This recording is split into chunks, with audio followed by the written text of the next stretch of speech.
by the way, where are you from in Poland? Gdansk. Gdansk. Okay. I can say that and probably not screw it up. Nice. Okay. We'll see. We'll see. Wow. Do you know what my last name is? Olejarz. Olejarz. Okay. I couldn't screw that up too much, but we're going to go by Maisly. So yeah. So Polish is not easy. Gdansk. Okay. Olejarz. I'm going to be good at this. Trust me. By the end of the show, fingers crossed, one of us will be speaking Polish. Probably won't be me. Do you understand the words that are coming out of my mouth? Quiet, numbskulls. I'm broadcasting. Can we get serious now? One thing that did happen during the 60s was some music of an unusual or experimental nature did get recorded and did get released. Now look at who the executives were in those companies at those times. Not hip young guys. These were cigar-chomping old guys who looked at the product that came and said, I don't know.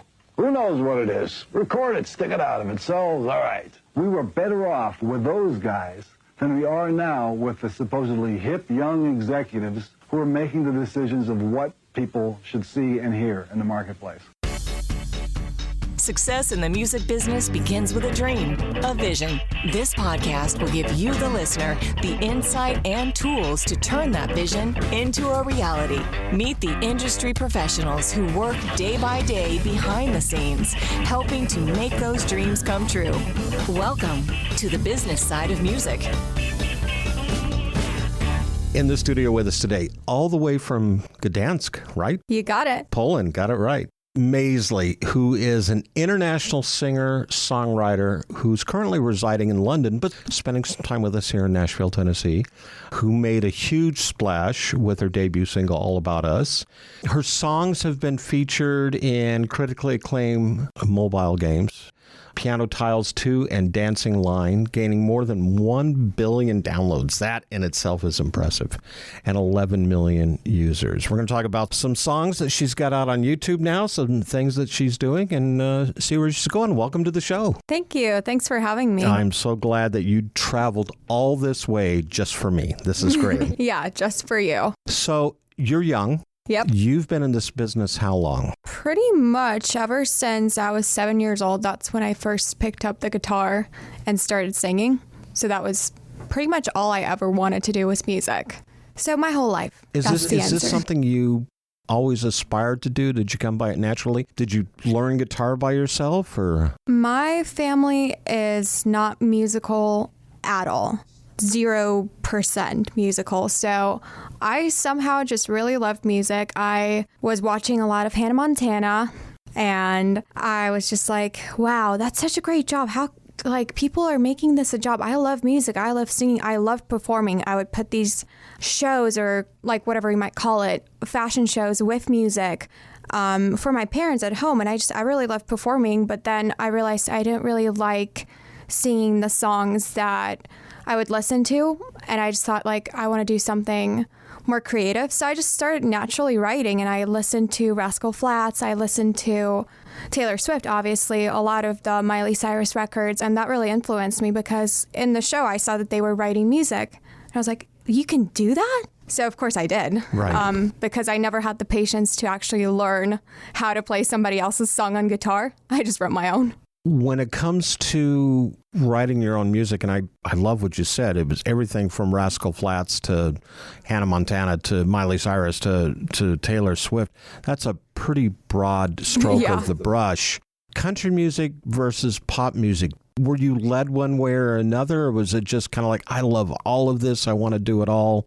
How did you make your choices? Or did you have to? I did have to at some point, and I went with country first because that's where my heart is. That's what I love. That's how I kind of grew up, and that's what I love doing, and that's the music that I feel the most connected to.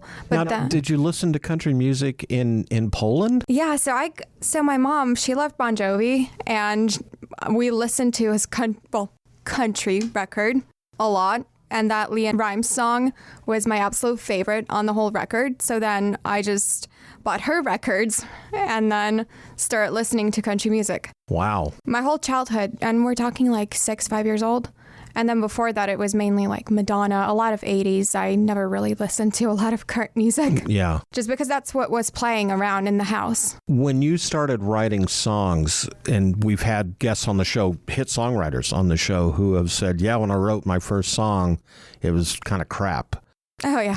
Did you find that process of educating yourself, because obviously at that age you didn't have any formal training, or did you when it came to songwriting, or were you just writing lyrics and putting music to it, or what was your method? So I didn't know that I was actually writing songs when I was writing in my journal, because I was writing these poems, but they weren't really poems, because I realized that every time I read them out loud, I had a melody. And then I watched a lot of movies. I was influenced by a lot of that Hannah Montana stuff. I just told my mom, I want to learn how to write music. I want to learn how to play guitar, but I don't want to just play acoustic guitar. I want to play electric guitar because I want to be cool like Bon Jovi. Because I'm not going to just pick one thing. I'm going to do both. So can you find a guitar teacher that would teach me that? And they searched, my parents, I love them. They searched the whole city, the whole town for a guitar teacher that would teach me how to sing in English, because I'm bilingual and they raised me that way. I did not want to sing in Polish. I never have really, because it wasn't natural to me. And so again, no one wanted to teach me how to sing because they only taught singing in Polish. And that just, my brain could not comprehend that, and that didn't make sense to me. And so they had to find a teacher who would teach me how to sing in English and play electric guitar. And I was 7 years old, a tiny little thing. Let's take a sidebar for a moment. In Poland, when people would play music, was most of it, I don't want to say Americanized, but was it most of it English type music? Or was there Polish musical influences in pop music? Or was it all from the UK and from the US? Well, the radio played a lot of, and still does play a lot of the 80s. So pretty much a lot of everything from the 80s. It's a mix. But a lot of that 80s influence was then taken on by rock bands. And there's a huge rock scene in Poland. And those were Polish singing songs with those influences. And then there's this, it's called Disco Polo. It's this whole separate genre of folk dance music. That's the main Polish influenced music genre, which I don't not gonna lie, I don't know anything about it because I don't listen to it. Right. But that's that. The rest, it's mainly just Western influenced. So you got into songwriting, and as you were developing that talent, did you at some point go, okay, I can actually make a living at this? Yeah, it was mainly that, because I could not imagine myself doing anything else. I was whenever somebody told me, what do you want to do? I was like, I don't want to have a desk job. That's the main thing that I don't want. Right. So what can you do that's not a desk job? And that was songwriting. And I was very lucky to get a really good placement when I started out. So that's kind of when it became a job. But I'm a person that likes to do a lot of things, and it's not the only thing I did. And I want to travel down that road when we get back from a break, because you're really, especially at your age, you're quite the entrepreneur. You've got several irons in the fire, several things that you're developing constantly. We're going to talk about that when we come back. But I want to back up just a little bit before we go there. You originally started out as using not your stage name. You used Marta, and I did, yeah. And released a single on that we talked about, All About Us, which reached #1 in Germany and really in the singles in several other countries over in Europe. And you had 2.5 million views on YouTube. Yeah. But then you changed directions a little bit, came up with a stage name. What was the reasoning for that? Because you obviously didn't lose any momentum. You went down a different trail. Yeah, you could say that it was because I just thought I wanted to do something a little bit different. But the main reason was that I wanted to distance myself from my first album and just the beginning. Not that I really appreciate it, and I'm very thankful for what I've done, but I was very young when I was doing it. And I don't want to be associated with who I was as a teenager, as a younger person than I am now. I just wanted a fresh start, honoring the past, but just starting fresh with a new name that feels a little bit more like me and feels a little bit more original, because it's a completely made up name. But that's why I love it, because I'm that entrepreneurial person where I love making things up. I love doing crazy, unexpected things. So I wanted my name, which is pretty much who you are as an artist, to represent that. Right. And I never felt that Marta was enough of that, just because it's my given name and I love it. But it never felt like it was my artist name, if that makes sense. Oh, it does. Absolutely. It never felt like that. But I wanted a fresh start because I'm doing many other things as well. And I wanted to represent that with the new stage name and the new music, because it's definitely more grown up. It's definitely country with a twist. Right. Well, on that note, we're going to take a break. And when we come back, we're going to have some more conversation with Maisly. You're listening to the business side of music. When you have a Korg synth at your fingertips, the possibilities are endless. Be it digital, analog modeling, altered FM, wave sequencing, or the multi-engine synth, Korg gives you easy access to a variety of features to help you get the perfect sounds quickly. Whether you're a professional musician or just starting out, Korg truly has a synthesizer to help you express yourself. Visit Korg.com or your favorite Korg dealer to get your hands on one of their products to create new music always. Korg, the official sponsor of the business side of music. Hi everyone, I'm Larry Butler, and I want to send you a free digital copy of my new book, The Singer-Songwriter Rulebook, 101 Ways to Help You Improve Your Chances of Success. That's right. Everything you need to know to launch your career as a singer-songwriter, all based on my 40 years in the live performance arena, and believe me, I've seen it all. In my book, you'll find the 10 things you have to deal with before even thinking about becoming a singer-songwriter performer. You'll also learn about the 5 things every singer-songwriter can do this weekend to make their live show better. 5 things I can guarantee that you are not doing already. Plus, there's tips on songwriting and staging, photo and video shoots, publishing, merch, dozens of other topics. All written for people who don't particularly like to read. And again, it's free. Just go to the Business Side of Music website homepage and look for my book cover. Click on it, and a free digital copy of my book will be yours. I'm Larry Butler, and I approve of this message. You're listening to the business side of music. Back in the studio, Maisly is with us, as I said in the beginning, all the way from Gdansk, Poland. You got it right again. Got it right again, 2 for 2. Doing well. The day is not over. And residing in London, spending some time here in Nashville.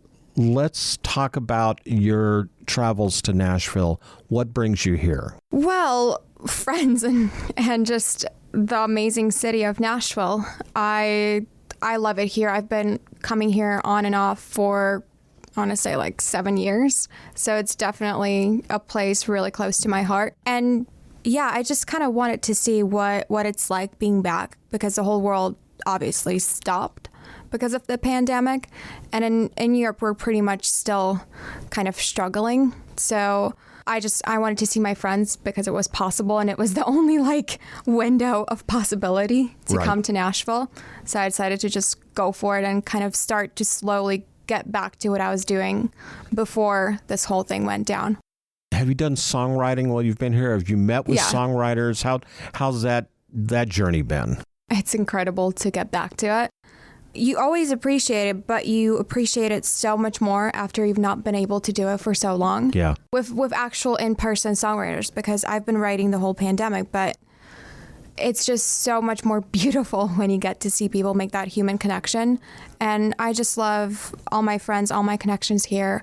And it feels really incredible to be back and to be writing new stuff for a new project. And it's really, really emotional, to be honest. I was working on a thing and I just kind of teared up because I could not believe that I get to be here and that I'm, my family's okay, everyone's okay. And that it just means so much more now. And working with songwriters, have you been doing co-writes, or are you just seeking inspiration off of them to write your own material? Because once again, this is Nashville. It's a songwriter's town. And I don't think it's all country songwriting here. No, it's not. I write with all kinds of writers. So some of them are more pop. I'm in between both genres. So it's really fun. And I always will take a co-write because you never know what you're going to learn. I'm definitely a massive solo writer, which isn't very popular here, but just because of my travel schedule, Right. sometimes it works out that way. But I do love writing with very different people here, and not just like taking the inspiration to write on my own, which is something that I definitely do. But if you write songs here, they're, it's fun. You never know what you're going to write and if it's going to end up on your record or where it's going to end up. It's always like a fun journey because you go into a co-write and you don't know what's going to happen with that song or if you're even going to come out with a song. When you write songs, and the couple that I looked up and listened to on YouTube, there was 3 words, which I loved because it's 3 words, 8 letters. Yeah, it is. And my wife, Debbie, and I were like going, okay, that is really cool. Why hasn't anybody thought about that before? 3 words, 8 letters, and it makes you think, okay, I get what you're trying to say. And then, of course, you had Radio Silence Visualizer. Mm-hmm. Those songs are not obviously the typical norm of a Nashville songwriting scene. So with that being said, what triggers you? What inspires you to write songs like that? Is it based off of things that have gone on in your life, or are you kind of that third eye out there that's seeing what's going on in a periphery around you? What causes you to write this type of song? It's both. I got some great advice when I was at NYU from a teacher, and he was like, watch the whole world around you, watch TV, watch everything, because every little thing around you is inspiration. And that's definitely part of how I get inspired to write. And it was honestly the best advice I ever got, because you never know what word. He was like, even on a billboard, if there's a word that you like, write it down. It might be a song. And so that's part of their inspiration. But I always try to like keep the Nashville element and write what I know. Mm-hmm. And always try to be very transparent, very like real in my writing. So those songs actually, those are 100% real. Those were hard to write. But I just try to be very inventive with my writing. And I don't just want to be kind of a one type of writer, a one type of country writer, one type of pop writer. And this whole record that I did, the songs off of that record, it was a very experimental record because I did that in London with Ian Barter, who's an incredible songwriter and producer who's worked with Amy Winehouse, Paloma Faith. He's incredible. And he's worked with some Nashville people as well. But it was just like, we went into the studio, we wrote those songs, and I would even write songs in an Uber because I was like, oh my God, I'm going through this situation. I was on the way to a studio and I was like, okay, this is what I want to write. This is what I'm thinking about. And we just went with it. We created this country pop, like a mix of everything. And that 3-word song, that was just like me wanting to take a songwriting risk and be like, are people going to get that? And radio silence is a thing that a guy actually said to me. I'm very sorry for the radio silence. I blah, blah, blah, blah, blah. And I just took that word and I was like, this is the whole situation. You're working on the new album. Mm-hmm. And you're recording that in London? I'm recording that wherever is open or under my own custom duvet structure that resembles a vocal booth. Gotcha. Yeah. So that's what I did for one of the songs. So it's just trying to adjust to where I am, where in the world stuff is open. Because it's been an interesting year. It has. So I'm trying to roll with it. If it has a story, like, I'm just not going to pretend that everything is fine. This is how I'm creating an album. Yeah. And, trying to be as real as possible. I recorded the first single under, like, in Europe, we have these clothes dryers. So these are like iron kind of things. They're kind of like a table, but with holes for your clothing, because we don't have dryers. We do, but not all houses do. And you would like kind of hang your clothing on that, and it's like a drying rack. Kind of, but not. But it's like more of a table structure. It's strange. It's only in Europe, but I believe, don't quote me on that, but I put like duvets over that. Like, it's a whole structure. And I took my own mic because I learned some like production during the pandemic and recorded under that. Yeah. And that's how I did the vocal, because I could not travel to a studio because we were still banned from, traveling in and out of places. Yeah. And my whole life revolves around travel. How did you hook up with Ian? I met him through, how did I actually meet Ian? So Larry Butler, whom you know, who's Right. been on the show, he connected me with a friend of his in London, Lily, who is, I believe, the daughter of someone from Dire Straits or a manager of someone from Dire Straits. And she connected me to a lot of people in London, and Ian was one of the cold emails she sent. And he was like, I love your music. I'd love to work with you. Wow. Well, yeah. And the first session we were supposed to have, he like canceled last minute because he was sick. And I was like, oh, I'm never going to work with him. Like, this is never going to happen because I was looking forward to it. And then when we did end up working together, it was incredible. So it really makes you think that the timing of when you meet people is really key. Because if we had met before, we probably wouldn't have had such a good time working together because he's one of my favorite people to work with now. Right. But if we had met when we were originally scheduled to meet, I don't know how that would have gone. I have no idea. You like working with him? I love working with him. He's so fun. And he's in Nashville quite a lot. He's done some music with Nashville writers. And he's just very versatile. And he lets me actually co-produce. So that last album I co-produced, which I've never done in my life, but it's always been my dream. How is that hat to wear to be a producer or a co-producer on a project, especially if you haven't done it before and because it's your own project now? It feels incredible. Yeah. And I feel a little better now that I've done one. But he's just such a sweet person that he's always very open to hearing what I want, what I see the song sounding like. Because when I write, I immediately have like the production in my head when I'm writing. I don't know why, but when I write a melody or something, I know what the production is going to sound like. And he's good at translating that and kind of collaborating on whether we do this, whether we do that. And I've spent a long time here in Nashville on and off. And I kind of always listen to a ton of country, like old country, new country, all types of country, rock country. And I feel like that's where my strength comes in, where like, okay, I feel like for this new project, I know like I would do if I were in Nashville. I know what steel guitar I'd put in. I know what I would do. So it's really fun because he has more of that like London aspect. Mm-hmm. And I bring in more of like that Nashville or whatever. Do those two blend really well in your perspective? I think so. I think there's always room for possibility. It just depends how people perceive it, because there's always ways of blending. But I just feel like, well, my goal would be for music to be genreless and for artists not to have to pick one. I love that. Because I've done one more pop album, which is the 3 Words, the Maisly album. But I'm now creating an album that's pretty much primarily country, but it's still got those references from that older album. But I don't know what the third album is going to sound like, but I want to be open to doing an album that's maybe a little bit more rock influenced or a little bit, again, pop. You're not really concerned about pigeonholing yourself into one genre or another. It's just whatever comes out is what it's going to be. Well, obviously the writing is going to be country influenced, and I love country music. And right now, especially after this time, this is what I want to create.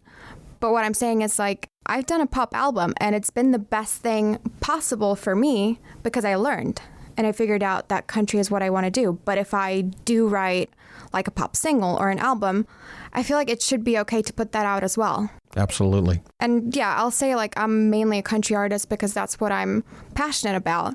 But I also love writing and I love just learning as much as possible. And with different genres, you can also reach different types of fans.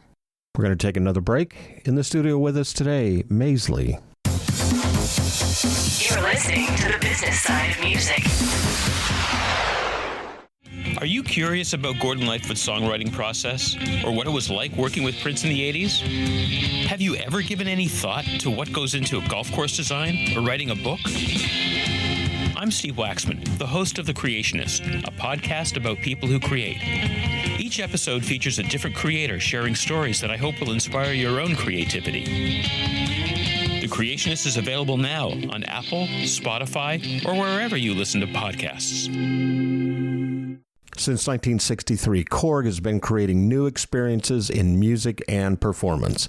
That is what drove the creation of some of Korg's most legendary products, such as the Poly 6, the M1, the Electribe, the Triton, the Minilog, the Kronos, Wave State, Op6, and most recently the Nautilus, which is what we have here in our studio. Korg is dedicated to creating new, innovative, and uncompromising instruments which maintain the highest quality to inspire music makers, past, present, and future. Visit Korg.com or your favorite Korg dealer to get your hands on one of their products and start creating new music always. Korg, the official sponsor of the business side of music. You're listening to the business side of music.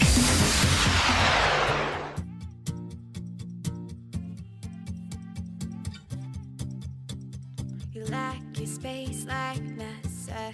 Put the galaxy between us. Said that timing, it ain't right.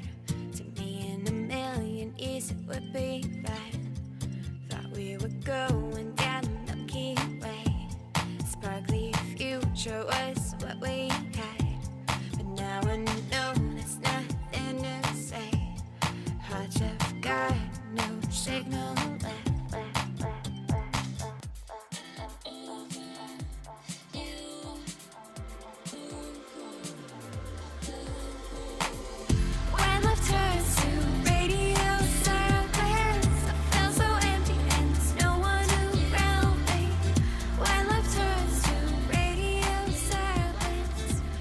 Back in the studio, Maisly is with us from Gdansk, Poland, and that's probably going to be the last time I say that today. So we're glad to have you here in the studio in Nashville, Tennessee. Along with everything that we've talked about, recording artist, songwriter, you're also into other aspects of the entertainment business, and it's not just the music business. It's a much deeper pool. Let's go there for a minute. Well, I started out with a music placement in a mobile game, and I've really enjoyed that, and it was the best thing possible because it opened me up to so many countries, so many different fans. So I kind of took that experience and created my own company that makes games. And what age were you when you started that company? Well, it's pretty fresh. I started it last year. Wow. So it's a fresh company. And what type of games? Well, they're called hyper-casual games. So those are like quick, easily digestible games. Kind of like if you were to compare games to music, that would be like pop music. Okay. So pop music type of games. Right. But I'm also making any type of game. Like one we're doing is a logical puzzle with cats. Right. So I'm open to, it's the main reasoning behind it is to create a company that will take on many different projects. And one game I've done in the past for my Marta venture was a superhero game. And that was a game to promote my music and my music video. So I'm also open, to many different games because that's what I've done in the past. And that's kind of where my experience comes in. But from the video game perspective, this is really a nice way for an independent artist to possibly find some success that maybe they wouldn't find in other directions. Is that Absolutely. Is that correct? It is correct because that's the only reason why I've had success. The main reason behind it because I started with having my music placed in a game and I don't know how it would have gone if I hadn't. Right. So that's why I was confident that I'm making the right decision by starting my own company because I've learned from that. And I know that it's worked because it has brought me those millions of views and millions of downloads. Which is so unusual for an independent artist to achieve those types of numbers. It's practically impossible without insane marketing numbers. And with gaming, you're reaching a much larger audience because even if it's an indie company, even if it's an indie game, if you promote it well, you're able to have at least a couple 100,000 users per game. And then if you diversify, as I am doing, you can have that number in different games. Right. So say your company, right? So you have, say, 4 or 5 games, and each of those games has 100,000 users. So that means people playing the game constantly, like every day. If you have 5 games, that's 500,000. And all of those people can click on your song link. How ingenious is that? Did you come up with that on your own? Pretty much. Yeah. What else are you working on? You got the new album. You got the gaming company or companies. Companies. Where do you see yourself going? What's your next big thing? The next big thing is growing the gaming company, working with more independent artists, trying to find a way to merge, which is pretty much what I'm doing. What I'm trying to do already is to merge tech and music and gaming, all of those aspects, because I feel like those really do go together, because that's how I had my success. That's how I started out. Has that been challenging for you, or do you find it fairly easy? It's been challenging to explain to people the power of gaming, because it's a bigger industry. If you look at like how big the industry is, it's actually bigger than the whole entertainment industry. The gaming aspect of it. Yeah, the gaming industry, just, the gaming industry, it is actually bigger. Yeah. Money-wise, it's worth a lot more. It sounds to me like you reach a much wider audience than Absolutely. you would with just music. And I never would have been able to reach it because, like with music, you're not always able to sell to China. And with gaming, your games are released worldwide. So I was able to reach Philippines, I was able to reach China, I was able to reach Japan, I was able to reach all those markets that would have been very hard to access, and even India. And I feel like people can sometimes undervalue those countries, but those are key fans. Some of my best fans are from those countries, and it's really hard to even reach them on social media because in China, most of our mainstream social medias are not available. Right. But I got to reach them through YouTube, because that's why I mainly used YouTube, because I was able to get to those fans. With countries like China and the Philippines and India, do you have to change anything? Or, from a lyrical standpoint, or do they pick up the English language? Is it very universal, or are there certain nuances that maybe you have to change to go in each of those markets? Because China and India are huge markets in their own right. Yeah. They're massive. I never changed anything, but that might have been because when I started working with the company that did piano tiles, they're Chinese. So I got to learn alongside them, and I got to learn about the market. And they were the ones that picked the song. Okay. And sure, I would say that it was it was a bit more simple than what I would have written were it not for a worldwide release. Right. Because you do have to take into account that your song is going to be released worldwide. So for me, it was I'm going to write something a little bit more simple on the songwriting side. So maybe that's about the extent of what I would say is a bit different.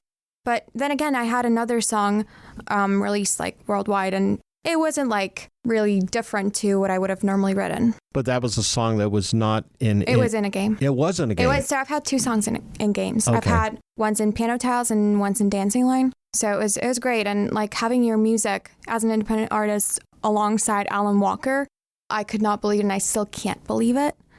So just that kind of tells you about the power of gaming. And that's not to say that music isn't a massive industry, because it is. And I'm still in awe of it. And do you write a song particularly for the gaming industry, or do you just write a song and pitch it and hope that it fits? It was a chance encounter. Yeah. With how it all started out, because I was in the right place at the right time in San Francisco. And I just met the people who made Dancing Line. Yeah. And that's how it started. But now and that's how I got the other placement. So there was none of that really in mind, because it just happened. It was just dropped into the... maybe it was God, maybe it was some other thing that made it happen. I just want to believe that it was right place at the right time. Right. Type of higher power situation with how it happened, how it came to be, because I really did have nothing else. And it was just someone... Stefan, a great friend of mine now, that believed in me and my music and heard it. So I'll always be grateful for that. The person who made the Dancing Line game. Very cool. Thank you so much for being on the show. Thank you. This was great. Thank you so much. It was really fun. The Business Side of Music is the creation of Tom Sabella and Tracy Snow and is produced by Bob Bender. The Business Side of Music is recorded at Music Dog Studios in Nashville, Tennessee. Production sound design by Keith Stark. Voiceover and promo by Lisa Busan.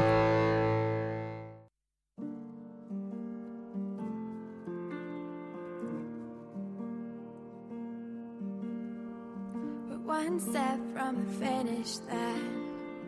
So close, yet still so far. I took the plunge, jumped in a cold water. Did it all, took the risk of falling.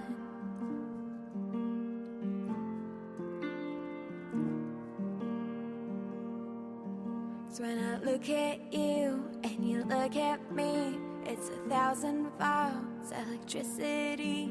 It's the kind that makes you want to stay a while. Make time moving a slow motion style. It was always at the tip of my tongue. I know it's at the tip of your tongue. It's the only puzzle piece that's missing, that's missing.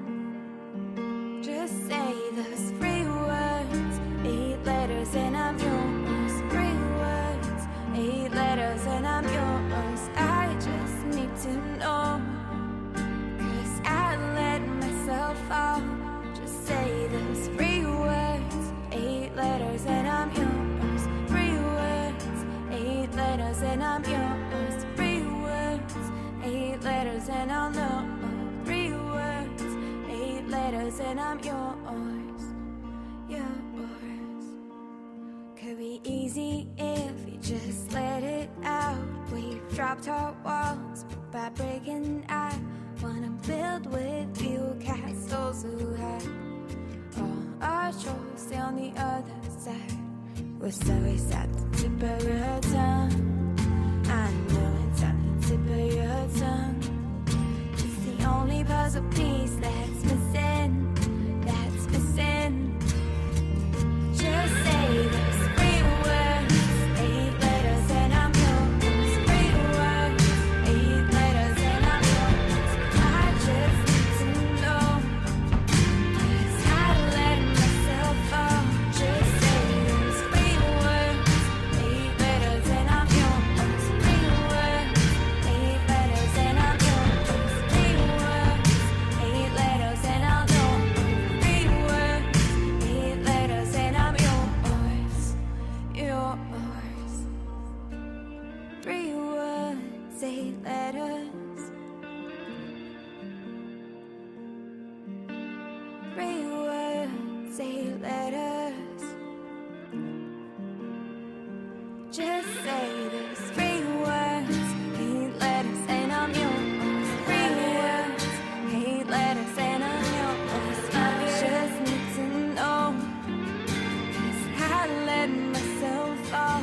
Just say those 3 words, 8 letters and I'm yours. 3 words, 8 letters and I'm yours. 3 words, 8 letters and I'll know. 3 words, 8 letters and I'm yours, yours.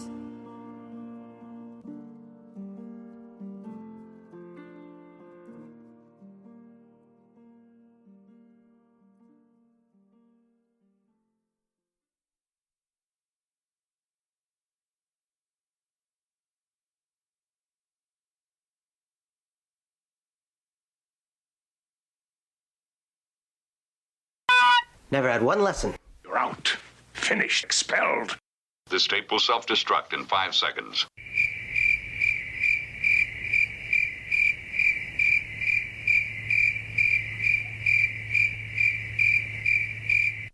You're still here?